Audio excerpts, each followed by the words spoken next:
Hello dear students, आज हम class 9th and 10th के chapter number 13 surface areas and volumes पर based एक केस स्टडी को सॉल्व करेंगे। देखिए, हमें पता है चैप्टर 13 3 डायमेंशनल फिगर्स के ऊपर बेस्ड है, जो कि cuboid, cube, cylinder, cone, sphere and hemisphere होते हैं। यहाँ हम इनका वॉल्यूम, कर्व्ड सरफेस एरिया और टोटल सरफेस एरिया निकालना सीखते हैं। तो first of all, you have to remember all the formulas very carefully. Now, अब हमारे पास ये देखिए एक केस स्टडी दी गई है। Mathematics teacher of A school took her 10th standard students to show Redford. It was a part of their educational trip. The teacher had interest in history as well. She narrated the facts of Redford to students. 10th class के बच्चों को maths teacher Redford दिखाने ले जाते हैं। Then the teacher said, in this monument one can find combination of solid figures. आप देख रहे हैं इस फिगर में हमें कितने मैथमेटिकल शेप्स बने दिख रहे हैं। ये दो पिलर्स हैं जो कि सिलेंडर की फॉर्म में है। ये डॉम्स हैं जो कि हेमिस्फेयर है। बीच में भी हमें ये डॉम्स बने दिख रहे हैं, ये भी हेमिस्फेयर है।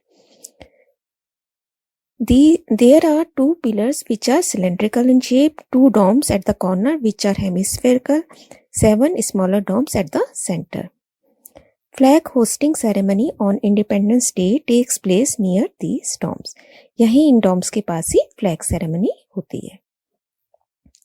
Now the first question is, एक बेलनाकार स्तंभ के आयतन का सूत्र बताइए। जनरल है, हमें कोई भी डायमेंशंस नहीं दी गई हैं, तो हमें सिंपल फॉर्मूला लिखना है, सिलेंड्रिकल पिलर।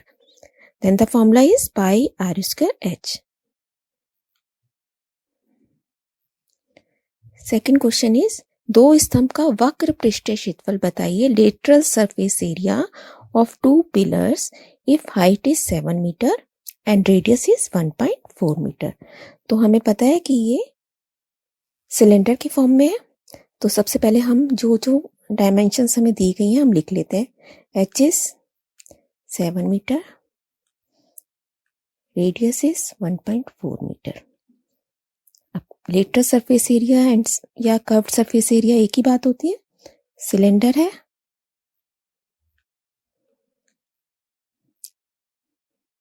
तो हम फॉर्मूला लिखेंगे 2 पाई आर एच। और यहाँ कितने हैं? 2 हमें दिए गए हैं, तो अब हम इसी फॉर्मूले को 2 से मल्टीप्लाई कर देंगे। 2 times.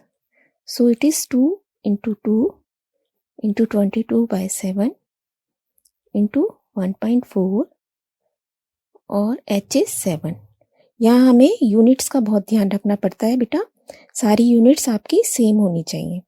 तो 7 से 7 कैंसिल हो गया, 88 into 1.4 and that will give us 123.2 square meter. So the correct answer is B. Next question, 2.5 metre त्रिज्या, तो R is 2.5 मीटर। दो बड़े डोम्स को ढकने के लिए कितना कपड़ा चाहिए?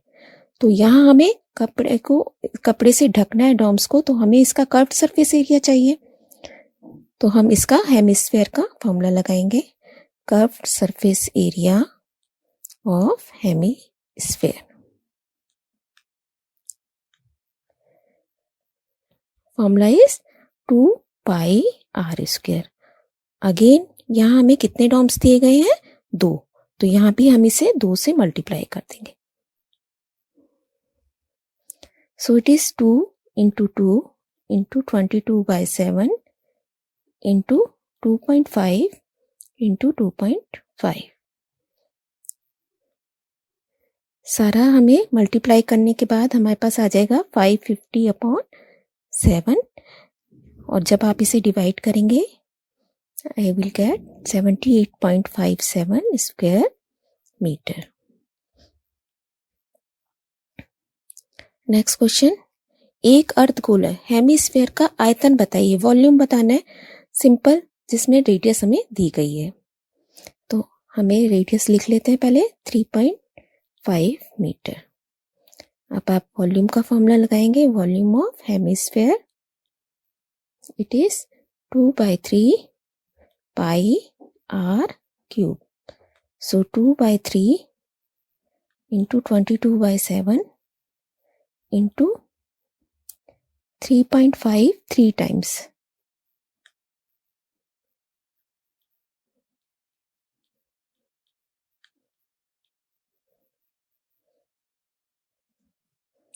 ये काट सकते हैं हम 0.5 पर.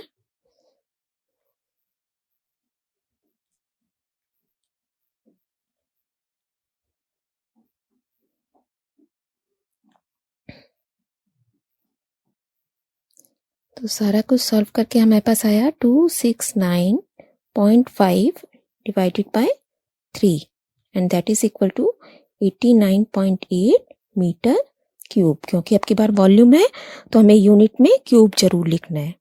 So the answer is D. Next question देखिए. 2 अर्धगोले हेमिस्फेयर जिनकी रेडियस 1 है के आयतनों का योग, उनका हमें आयतन का टोटल करना है, का एक बड़े गोले, अब की बार गोला स्फीयर दे रखा है जिसकी रेडियस 2 सेंटीमीटर है, के आयतन के साथ अनुपात बताइए. 2 हेमिस्फेयर के आयतनों का वॉल्यूम्स का बड़े स्फीयर के साथ हमें वॉल्यूम का रेशियो बताना है. तो देखिए बेटा, सबसे पहले हम लिख लेते हैं रेडियस ऑफ हेमिस्फेयर, अर्धगोला कितनी है 1 cm, और रेडियस ऑफ स्फीयर हमें कितनी दे रखी है 2 cm. अब जब 2 गोलों के आयतनों का टोटल, 2 हेमिस्फेयर का टोटल करेंगे और उसके बाद उसका रेशियो निकालेंगे, तो हमें क्या करना है, एक तरीके से हमें volume 2 times volume of hemisphere divided by volume of sphere आपको सॉल्व करना है. तो अब हम यहाँ फॉर्मूला लगा देते हैं. This is 2 into 2 by 3 pi R कितनी है हेमिस्फेयर की 1, so 1 cube divided by 2 into 4 by 3. Sphere का फॉर्मूला लगाना है आपकी बार हमें, पाई एंड स्फीयर की वॉल्यूम की रेडियस कितनी है 2, so it is 2 into 2 into 2. अब हम देखेंगे 3 से 3 कट गया, पाई से पाई कट जाएगा, 2 इंटू 2 4 कट गया, हमारे पास बचा 1/8, 1/8. So the ratio is 1:8. Correct answer is C. तो बेटा इसी तरीके से हमें केस स्टडीज सॉल्व करनी है. आप देख रहे हैं कि ये कुछ भी मुश्किल नहीं है, बस सारे क्वेश्चंस को मिलाकर एक आपको केस स्टडी की फॉर्म में दे दिया जाता है. तो all the best, keep on learning, stay blessed.